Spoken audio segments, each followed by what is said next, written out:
నిజంగా కూడా గవర్నమెంట్లో ఉన్నప్పుడు ప్రజలకు సేవ చేసే భాగ్యం ఉంటుంది, ప్రజలని సంక్షేమ కార్యక్రమాల ద్వారా అభివృద్ధి కార్యక్రమాల ద్వారా చేరుకునే అవకాశం ఉంటుంది. కానీ ప్రతిపక్షంలో ఉన్నప్పుడు నిజంగా ప్రజల పక్షాన కొట్లాడి ప్రజల గుండెల్లో శాశ్వతంగా స్థానం సంపాదించుకునే ఒక అరుదైన అవకాశం ఉంటుంది.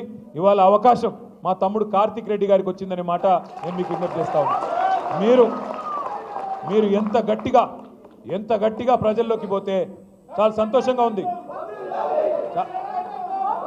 చాలా సంతోషంగా ఉంది. మధ్యకాలంలో ఒకసారి అక్కడ ఉన్న ఒక మల్లయ్య గారి ఇల్లేమో అల్లకెళ్ళి మురికి నీరు వస్తుంది, బఫర్ జోన్లో ఉన్నది, మూసి చెడిపోతుంది, కాబట్టి మల్లయ్య ఇల్లు కూలగొట్టాలి. మరి నేను అడుగుతా ఉన్నా ముఖ్యమంత్రి, మల్లయ్య ఇల్లు కూలగొడతావు, మరి రేపు బఫర్ జోన్లో నువ్వే ఒక పెద్ద రియల్ ఎస్టేట్ కంపెనీకి వాడికి ఇచ్చి వాడు మాల్ కడతాడు, మల్లయ్య ఇల్లు కూలగొట్టి మాల్ కడతాడు. మల్లయ్య ఇంట్లోకి వెళ్ళేమో మురికి నీరు వస్తుంది, మాల్లోకి వెళ్ళేమో సుగంధం వస్తుందా? మాల్లో కూడా అదే మురికి నీరు కదా వచ్చేది, ఇంకా మల్లయ్య ఇంట్లోకి వెళ్ళి వచ్చిన దానికంటే 1000 రెట్లు ఎక్కువ వస్తుంది. కానీ అది బాగట, ఇది బాగా కాదంట. నేను అందుకే అడుగుతా ఉన్నా ముఖ్యమంత్రి, సమాధానం చెప్పు.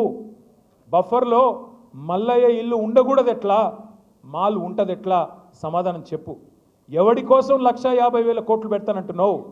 దేనికోసం పెడతానంటున్నావు? మాకు అర్థమవుతున్నది.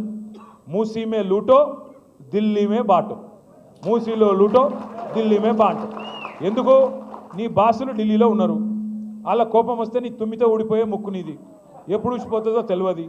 రాహుల్ గాంధీకి మూటలు పంపకపోతే ఆయన ఊకోడు, మళ్ళీ పైన ఇంకా ప్రియాంక గాంధీ గారు ఉన్నారు, ఇంకా చాలామంది పెద్దలు ఉన్నారు, వాళ్ళకు మూటలు పంపాల్సిందే. గట్టిగా అడిగితే ఈ మధ్యన కొత్తపల్లె అందుకున్నాడు బాపు ఘాట్లనట.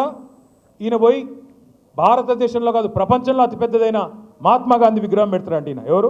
రేవంత్ రెడ్డి. రేవంత్ రెడ్డి గారు మహాత్మా గాంధీ విగ్రహం పెడతాను అనగానే మహాత్మా గాంధీ గారి మన్మడు తుషార్ గాంధీ గారు స్పందించారు. మహాత్మా గాంధీకి ఇవన్నీ ఇష్టం ఉండవురా ఆయన చాలా మంచోడు, ఆయన ఎన్నడూ ఆయన విగ్రహాలు ప్రపంచంలో పెద్ద విగ్రహాలు 1000 కోట్ల విగ్రహాలు పెట్టాలని నేను కోరుకోలేదు, వాటిని పేదవాళ్ళ కోసం వాడు స్వామి, నువ్వు పెట్టుకొని ఆయన చెప్పినాడు. కానీ మహాత్మా గాంధీ గారు తప్పకుండా ఎక్కడున్నారో కానీ ఆయన ఆక్రోషిస్తూ ఉండింటాడు.